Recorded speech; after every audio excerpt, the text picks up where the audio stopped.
The top arms in the country have been battling it out this week in the City of Angels. All that work to be crowned Elite 11 Finals MVP. In minutes, you'll hear an exclusive and live interview with a player named Best of the Best. Plus, a full recap from the star-studded event. 247 Sports Live starts right now.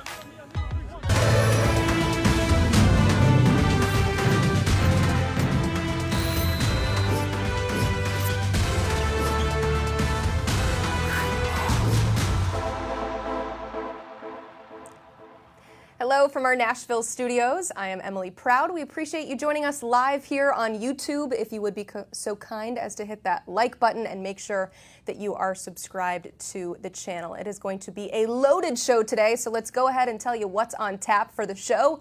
First, we're talking USC. They've had a bit of a troubling week, 2 5-star prospects decommitting. What happened? We'll bring in an expert to answer. Then later, I'll send it out to our guys in LA to give you a final Elite 11 recap. And in minutes, the Elite 11 Finals MVP will be announced, and he will join us for an exclusive interview right here on this show. Let's start here. Tough week for the Trojans. USC losing not 1, but 2 5-star commits. First, the number 1 edge in the class, Isaiah Gibson, and then the number 2 defensive lineman, Justice Terry. Both top 20 prospects and both decommitting from USC. So what does this mean? Well, I here have little idea, so I've called in an expert to ask. So let's welcome in Connor Morset from USCFootball.com. And Connor is out there at the Elite 11 Finals. We'll talk about that in just a bit, but we have to start with the news of the week. And I'll keep it simple, Connor. What happened here? Well, a lot of factors are at play here, Emily, and every time USC's received a big-time commitment from a player in that neck of the woods, the South, it's always been really tough for them to keep that commitment, so I think we have to start there. Gibson was not really a surprise. Terry was a little bit more of a surprise to the USC staff, and I think NIL is a factor here, but like every recruitment, there are a lot of other factors at play too, relationships with the coaching staff, distance from home, but I keep getting back to NIL because I think it's another example of USC where some other premier programs in the country, they're offering a little bit more money to some of these players. In USC, it's sort of been a market misread at times, talking to a few people around these recruitments. So that's not the whole story, and who's to say if USC were to offer a better NIL package to some of these players, if the outcome would be different, but I think it would certainly help, and that's something that needs to be talked about. Yeah, looking at these 2 prospects in particular, you mentioned the NIL side of things. It's also June, so there's a long ways to go until we get to that December early signing period. What's the likelihood that USC will continue to remain in contact with these 2 prospects? That's tough to say. Some of the USC assistant coaches today have taken to Twitter to say we're going to be okay.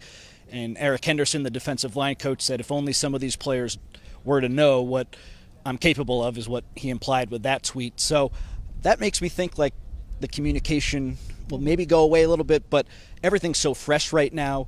A couple of these guys were supposed to visit this week, and now that's no longer happening. So as time goes on, stuff could change with that, but right now it doesn't really seem like there's much contact. Yeah, the head man, Lincoln Riley, you saw him in the pictures there, tweeting out a nice little fight on emoji about 20 minutes ago, so it seems like things are quite all right. Speaking of positives when it comes to this USC team, currently committed, their quarterback, Julian Lewis, you saw him out at Elite 11 Finals this week. How'd he look? He got off to a slow start, but since that first day where he was a little bit up and down, he's been really, really good. From the second accuracy gauntlet yesterday where he performed really well, throwing the ball into a lot of those nets, and then the pro day, he's been solid. The pro day, he was actually number 1 out of not only the high school quarterbacks here, but also the 3 counselors who are college quarterbacks, Cade Klubnik, Miller Moss, and Caden Salter. He did really, really well yesterday in that pro day. And then today I had a chance to watch his full 7-on-7 work, 3 touchdowns, no interceptions, really, really solid, showed good patience, really strong decision maker. A couple times he'd pump on a throw and then go in another direction to fool the defensive backs out here. I thought as the camp continued to progress, he got a lot better, and he was certainly one of the better signal callers here this week. Definitely something for Trojans fans to get excited about in the interim, but it's no secret that Julian Lewis has been taking a lot of visits. I think he has one upcoming to Colorado this weekend. So how confident does Lincoln Riley and this staff feel about holding on to their 5-star quarterback?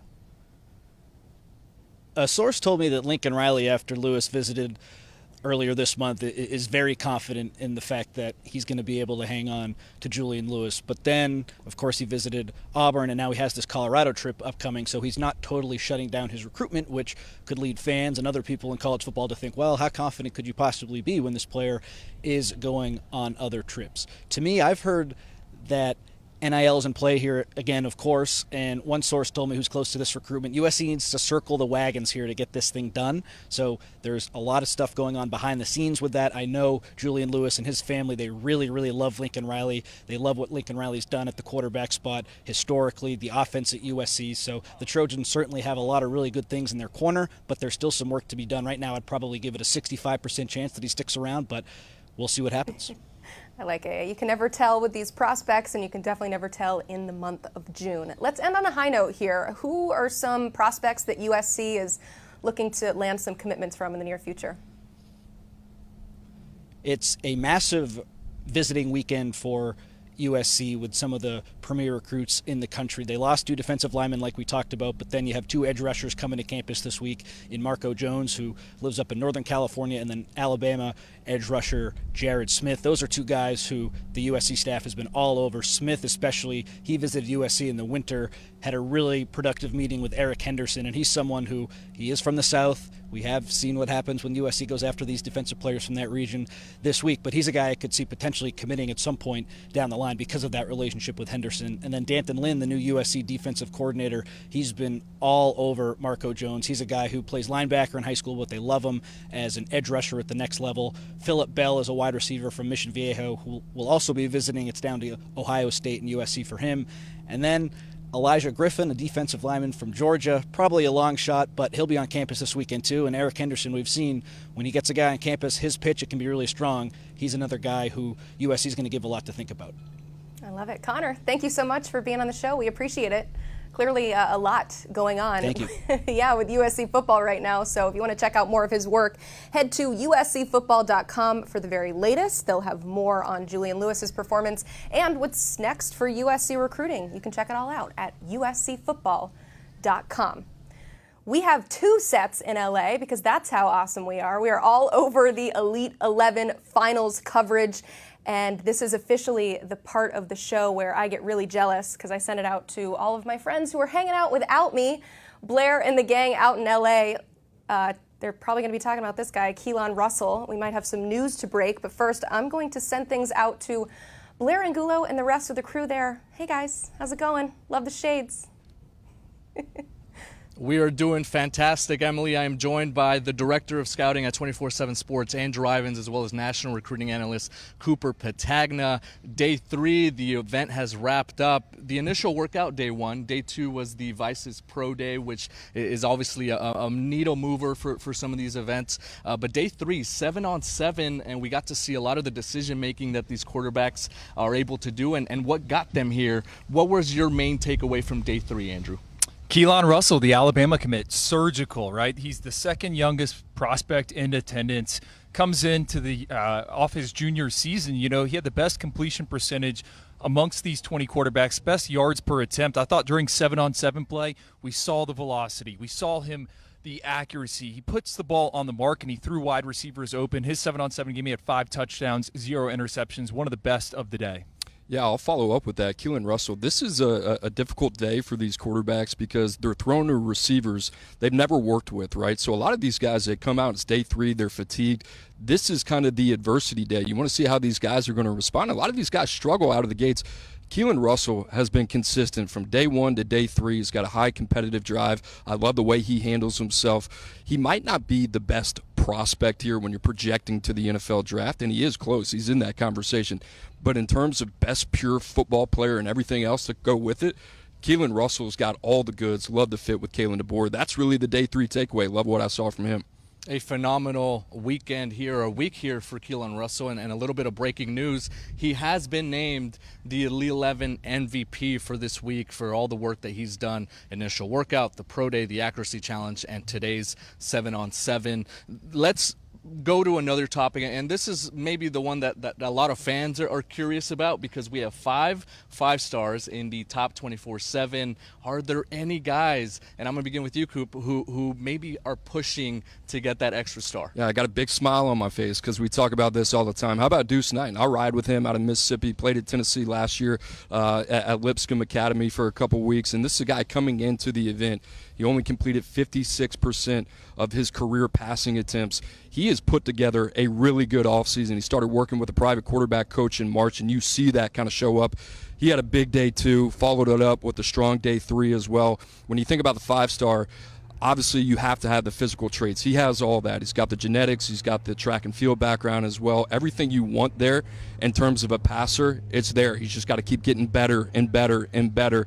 Deuce Knight is going to be within striking distance. I think that's pretty safe to say. The big thing is what happens during his senior season. Can he take all this momentum that he has gained this offseason, bring that to the field, and does it translate? That's going to be the biggest question mark. But that's a guy right now that I would have absolutely no issue betting on.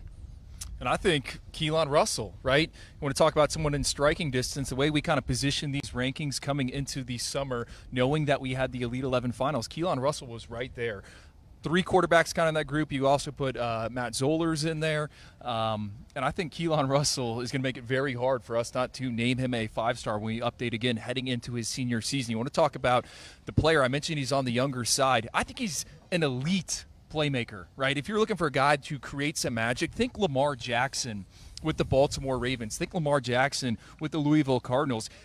He's a dual threat talent, but he's going to beat you from the pocket. However, right, he breaks containment. He's going to find the end zone with his legs. Ran track for the first time in a long time this season at a Duncanville program that is super fast. I mean, they have guys that run track at the next level. Went 53.8 in the 400-meter dash. I believe that's right. Hopefully he's standing over here. I think I got that right. But 29-1 record. You talk to any of the Elite 11 coaches, they just love this kid's type of energy. So Keelan Russell certainly in the conversation. I think what's also notable, you said we have 5-star quarterbacks right now. 2 of them weren't here. Bryce Underwood, the number 1 ranked prospect, he was at home. George McIntyre out with an injury. Keelan Russell had an opportunity to make a name for himself. He did just that. I want to follow up on that real quick, Blair. The other thing that you mentioned, 29-1, 2 state titles in the last 2 years at Duncanville, playing a high level of competition. We talked about it. He only had 300 yards rushing. He's a dynamic athlete, can do a lot with his legs. After him, he's too important to that team on his roster. So I think there is another dimension to his game we haven't seen yet. I think the legs getting involved at the next level. I'd look for Kalen DeBoer to find a way to get him going on the ground. We're getting ready to hear from the Elite 11 Finals MVP, Keelan Russell, the prospect that's headed to the Alabama Crimson Tide. We've broken down the players that are maybe in the mix for that 5th star. Let's break down now some players that are in the mix to get bumped into the top 24/7, and I'll begin with you, Andrew. Well, I want to be clear here, Blair. We're kind of conservative with the quarterback rankings, right? We still have the senior seasons to play. This is just one chapter in the book. And really, for me, Cooper, it was 3 quarterbacks headed to the ACC that I thought stood out when we're talking about the 3 stars. Bryce Baker, the North Carolina commit, Tramel Jones, the Florida State commit, and then Luke Nickel, the Miami commit. All 3 of them finished in our top 11. I don't know what the Elite 11, their final ranking order was, but Bryce Baker, man, had to turn on the tape after night 1. Get back in there and study him. He's a dual threat talent. He's muscled up. I asked Cooper this. He didn't push back. He kind of reminds me a little bit of Jalen Milroe in terms of what he's able to offer in sync, upper and lower halves. He was really good during the 7-on-7. Tramel Jones, Steady Eddie, someone we've had so much exposure to this offseason. 7-on-7, we knew he was going to dominate, but I thought the pro day, he looked the part. He can get it to all 3 levels. He is someone that has improved year over year at Jacksonville Mandarin. 58.5% career completion percentage. I think he's going to put up big numbers as a senior. And then Luke Nickel, we were trying to figure out, all right, who's going to be number 10? Who's going to be a number 11 for us? We really let that 7-on-7 game decide it for Nickel. He's one of the best at throwing the slant route. He wins with timing and anticipation. I think Mario Cristobal, Shannon Dawson, we know they live in the transfer portal, but you got to still recruit the high school ranks. I think Luke Nickel elevates the floor of that quarterback room. Nickel threw some dimes. Is there a shirt in the works for that? Because if not, then we got to work with that. Cooper, I'm going to set you up here. Jaren Keave Sanga Polutele, the number 1 rated player in the state of Hawaii, a 3-star right now, really high 3-star on the cusp of 4-star status. Just one of 2 players that's uncommitted among the 20 participants. What did you think of his work this week? Beautiful pronunciation, my friend. You saved me there. I thought he did a great job. You know, this was a guy that was kind of one of the last names in, didn't really know what to expect. The tape was kind of so-so, comes into the week, and then you see this big physical frame, strong left-handed quarterback. And, you know, Deuce Knight was the guy coming in. If you're looking at a left-handed quarterback, it was Deuce Knight. But Jaron did a phenomenal job throughout the week. You saw him at the Rail Shot Challenge. He looked like he could do that all night, was going tick for tack with Dylan Gabriel there, another Hawaiian native. So he did a good job. And the other part is, I know you're going to mention Kamario Taylor a little bit later. You expect some of these guys to fare better in certain events than others. And for Jaron, I think the 7-on-7, we didn't really know what to expect. And he was one of the early participants, but he throws the long ball exceptionally well. He can get to the deep third of the field. I like him a lot. You look at some of these guys, the size, the frame, the developmental upside. Like if there's a guy late in the cycle you kind of want to take a bet on, it would be this kid. He's heading off to Cal for an official visit right after this, also considering a number of other programs up and down the West Coast. You've heard our analysts break down the MVP, Keelan Russell, and we have Tom Loy, national recruiting analyst at 247 Sports, standing by with the MVP. Tom? Elite 11 Finals MVP, Keelan Russell. Got a pretty good ring to it. Oh, yeah, it does. Just amazing. Like, the feeling is great, you know what I'm saying? Just coming out here compete all week, you know, getting the job done feels great. It doesn't have nothing else to do. Like they said back there, this is just one part of the, you know, my success journey. So there's plenty more to come. Like I said, I'm willing to get that Heisman Trophy next. What does something like this do? You just competed against the best of the best, the top quarterbacks in the country. What does this do from a mental standpoint for you and your confidence? Oh, yeah, it boosts my confidence skyrocket, you know what I'm saying? Like, just coming out here to compete against, you know what I'm saying, the top dudes in the country, it makes me feel like I can do anything. Like, just throwing the ball, throwing the rock, you know what I'm saying, sprinting out to throw the ball, it boosts me for real. So my confidence is skyrocketed, and I just can't wait to see what I got for the future. With this accomplishment in the books, now you get to focus on your senior season. What are some of your goals for the next year? See, I want to, you know, Kyler Murray, I'm coming for that, you know what I'm saying, that history book. Like I said, I want to go down as the best quarterback in Texas, you know what I'm saying, history. So getting that three-peat, you know what I'm saying, with the Corian Moore and the top other dudes, you know, that's going to mean everything to me. So just getting that and going for 4,000 yards, throwing, you know, I'm going to beat, what's it called, get some 300, you know what I'm saying, 300-some yards in one game, rushing. So it's a lot of stuff that I can't wait to, you know, just see in my future and just coming up fall. Committed to Alabama, like I mentioned. Guys want to play with the Elite 11 Finals MVP. So make your pitch if they're watching at home. Who are you trying to target to bring to Tuscaloosa with you? Hey, DK, you already know what it is, you know what I'm saying. Why stop now? Why stop now? You know what I'm saying? You got a boy that, you know what I'm saying, that can spin it. Why stop now? The Corian. Let's go. Khalid, you already know what it is too. I don't know why you even playing. But Ty Haywood, let's get it started. You know what I'm saying? Our line is on fire, but we need you. You know what I'm saying? You're the finishing puzzle piece. And Jamie French, you know what I'm saying? We could use, you know what I'm saying? I love the targets. You know what I'm saying? Caleb, Cunningham, you know what I'm saying? Daley McCutcheons. Let's get them all. You know what I'm saying? Let's get them all for real. Awesome. For Alabama commit Keelan Russell, newly minted Elite 11 Finals MVP. I'm Tom Loy. Back to you guys. You gotta love what you hear if you're an Alabama fan. I really hope that Keelan is able to break out of his shell at some point, right, as well. He's got a long list of players that he's targeting. A lot of these quarterbacks have that responsibility. There are a lot of guys that committed early, and I think they've been working on building recruiting classes around them. One of them was Tavian Sinclair, the number 2 overall prospect, 5-star for us here at 247. And that's a player, Andrew, that you feel really lived up to his ranking. Blair, we mentioned it a few minutes ago. Bryce Underwood, our number 1 ranked player, number 1 quarterback, he wasn't in attendance, and I thought Tavian St. Clair, this has kind of been our guy throughout this scouting process. We got to see him at a regional up in Ohio, there in Columbus, where he's going to play his college football.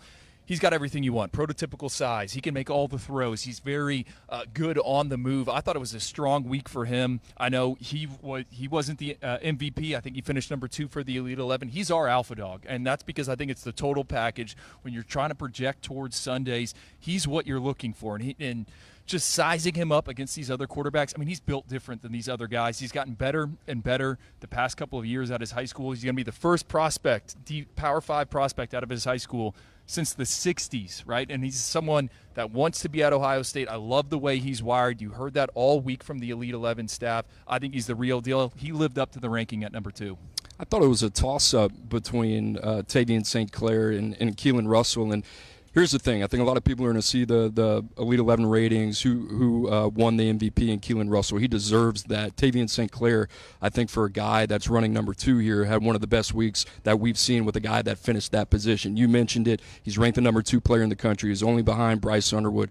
This is a guy that's going to give us a lot to think about. We like him. We've continued to move him up. He's a number 2 right now. And then the other thing about him, when you see him, he's got this physical presence to him, but everything you hear about him from the Elite 11 coaching staff here is what type of teammate, what type of player he is, and the guys like being around him. Now, the guy that I like, that I think lived up to his ranking this week, how about Hassan Longstreet, a guy from Corona Centennial? We had him in the top 32, Drew. That's one of those that we put him in. We kind of said a prayer, and we said, all right, hope this works out, right? He's got a lot of talent. We got to see him over 3 days.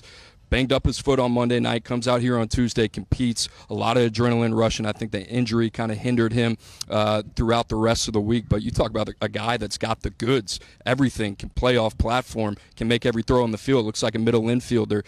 He's got a lot of talent to work with. You and I have talked about this a lot. I love the fit at Texas A&M as well. And I've talked to personnel directors, and you hear all these names. You hear Keelan Russell. You hear Tavian St. Clair.